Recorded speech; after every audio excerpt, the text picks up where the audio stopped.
Friends और student, आज हम चर्चा करेंगे प्रेजेंट परफेक्ट टेंस। हिंदी में इसको हम बोलते हैं पूर्ण वर्तमान काल। एक बार फिर से रिपीट करता हूँ, प्रेजेंट परफेक्ट टेंस, पूर्ण वर्तमान काल। तो हम पहचान करेंगे, इसकी क्या पहचान होगी। देखिए पहचान, ऐसे हिंदी वाक्यों के अंत में चुका है, चुकी है, चुके हो या आ, ई, ए प्लस है शब्द आता है। एक बार से हम फिर पहचान रिपीट करते हैं। ऐसे हिंदी वाक्यों के अंत में चुका है, चुकी है, चुके हो या आ, ई, ए प्लस है शब्द आता है। तो हाउ टू ट्रांसलेट, कहने का मतलब ये हुआ अनुवाद कैसे करें। तो अनुवाद करना बहुत ही सरल है। हम पहले देखते हैं रूल नंबर 1 को। रूल नंबर 1, सिंगुलर कर्ता अर्थात हमारा काम करने वाला अकेला हो। नाउन जैसे दिनेश, सुरेश, मोहन। तो काम करने वाला अगर अकेला है, नाउन किसी का नाम है, जैसे दिनेश, सुरेश, मोहन, वह सिंगुलर प्रोनाउन एक वचन सर्वनाम है आने पर। तो जैसे ही, सी, इट यदि आता है तो इसके तुरंत बाद हैज का प्रयोग होगा। हैज का प्रयोग कहाँ होगा? हैज का प्रयोग होगा सिंगुलर नाउन, काम करने वाला अकेला हो, और सिंगुलर प्रोनाउन सर्वनाम हो अकेला, जैसे ही, सी, इट आदि। तो इसके तुरंत बाद हैज का प्रयोग होगा। हम हैज लगाएंगे हर स्थिति में। रूल नंबर 2 हमारा क्या है? बहुवचन कर्ता, काम करने वाला हमारा एक से अधिक हो, उसे हम बहुवचन बोलते हैं। सर्वनाम हो या प्रोनाउन हो, तो काम करने वाला हमारा एक वचन चाहे संज्ञा हो, बहुवचन संज्ञा हो या बहुवचन सर्वनाम हो। वो हो क्या सकता है? जैसे boys, dogs, Dinesh and Suresh आदि, ये हमारे नाउन हैं। प्रोनाउन हमारे क्या हो सकते हैं? हमारे प्रोनाउन हो सकते हैं बहुवचन में, जैसे बी, दे, यू अथवा आई। ख्याल रखना है कि काम करने वाले एक से अधिक हो या हमारा जो सर्वनाम हो बहुवचन का हो, बी, दे, यू अथवा आई के बाद हैव का यूज करते हैं। के बाद हमेशा हमें हैज न लगा के हमें हैव का यूज कर। आगे बढ़ते हैं, देखते हैं क्या है। तो काम करने वाला अगर हमारा एक से अधिक है तो हम हैव का यूज करेंगे। और प्रत्येक अवस्था में मेन वर्ब, मुख्य क्रिया का तीसरा रूप अर्थात थर्ड फॉर्म का प्रयोग होगा। तो हमारा जो मेन वर्ब होता है, जिसे मुख्य क्रिया बोलते हैं, उसका थर्ड फॉर्म हमें हमेशा लगाना है। पॉजिटिव सेंटेंस, सकारात्मक वाक्य, फार्मूला। सबसे पहले हम कर्ता लगाएंगे। कर्ता के बाद हम हैज या हैव लगाएंगे। हैज कहाँ लगाएंगे? काम करने वाला अकेला हो। हैव कहाँ लगाएंगे? काम करने वाला एक से अधिक हो। फिर मेन वर्ब की थर्ड फॉर्म का हमें यूज करना है। उसके बाद हम ऑब्जेक्ट लगाएंगे। कुछ उदाहरण लेते हैं, जैसे नंबर 1 है, उसने अपना काम पूरा कर लिया है। देखें यहाँ आ है, आया है। तो उसने अपना काम पूरा कर लिया है। उसने, he has completed his work. बहुत जी है, कंप्लीटेड वर्ब की यहाँ पर थर्ड फॉर्म आई हुई है। तो he has completed his work. अगला देखते हैं, मैं यह समाचार सुन चुका हूँ। मैं यह समाचार सुन चुका हूँ। मैं का मतलब I have heard this news. Here heard heard third form यहाँ लगा हुआ है। थर्ड एग्जाम्पल हमारा हो रहा है लड़के विद्यालय जा चुके हैं।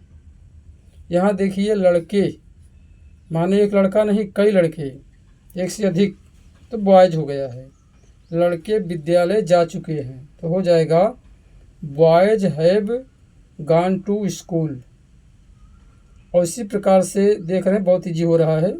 चौथा देखते हैं मीरा इस पुस्तक को पढ़ चुकी है।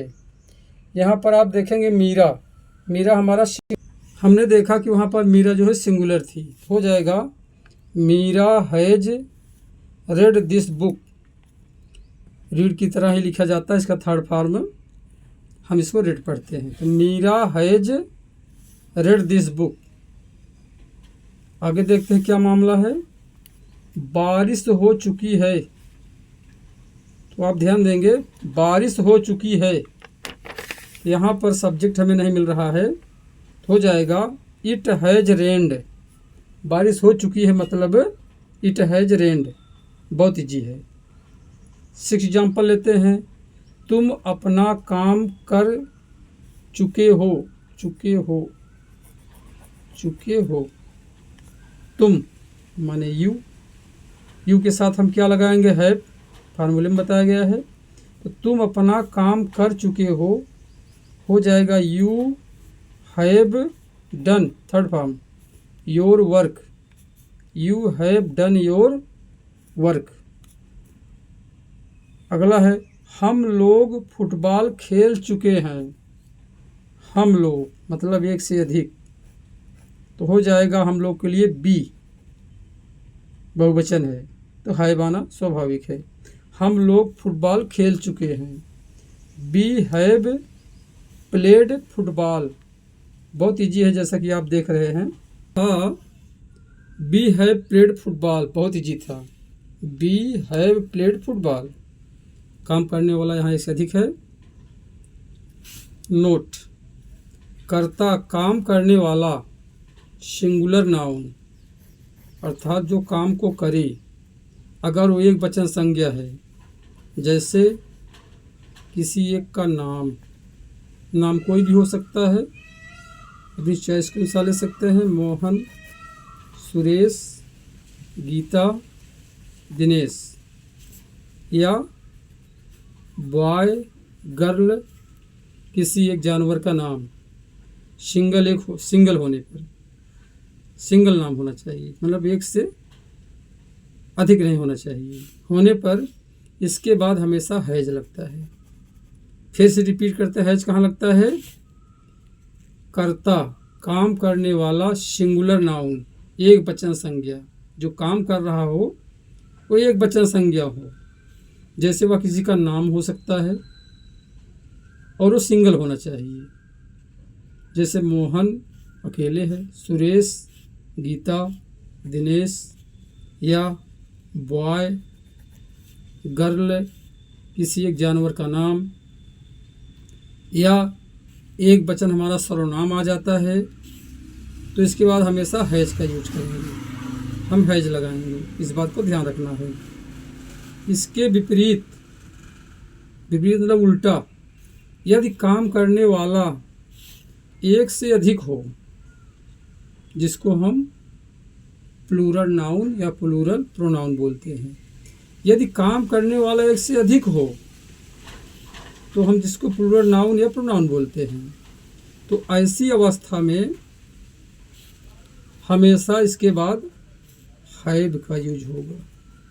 केवल 2 बातें हैं, तो काम करने वाला अगर एक से अधिक है तो वहाँ पर हम हैव लगाएंगे। हर स्थिति में हैव का यूज होगा। इसे हमें बहुत विशेष रूप से ध्यान देना है। आगे बढ़ते हैं और देखते हैं। तो हमने देखा कि हैज कहाँ लगेगा, हैव कहाँ लगेगा।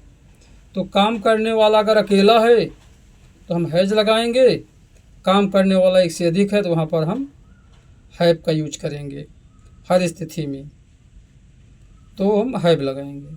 तो हैज हैव क्लियर हो गया। देखते हैं, जैसे देखें बहुवचन हमारा है boys, girls, dogs, boys, girls, dogs, single कोई नाम हो गया, या प्रोनाउन है आई बी यू दे, तो इन परिस्थितियों में हम हैव का यूज करेंगे। फिर से रिपीट करते हैं। एक काम करने वाले एक से अधिक है, जैसे बॉयज हो गया, गर्ल्स हो गया, डॉग्स हो गया, या आई है, बी है, यू है, दे है, या दो लोगों का नाम है, हमें उसके तुरंत बाद जो है हैव का यूज करना है। दूसरी तरफ देखते हैं, जैसे बॉय है, गर्ल है, डॉग है, ही है, सी है, इट है, सिंगल नाम, काम करने वाला अकेला है, तो ऐसी स्थितियों में हम हैज का यूज करेंगे और वर्ब की थर्ड फॉर्म लगाएंगे। मुझे भरोसा है आप सब लोग को अच्छे ढंग से समझ में आ जाएगा। जय हिंद, जय भारत, धन्यवाद।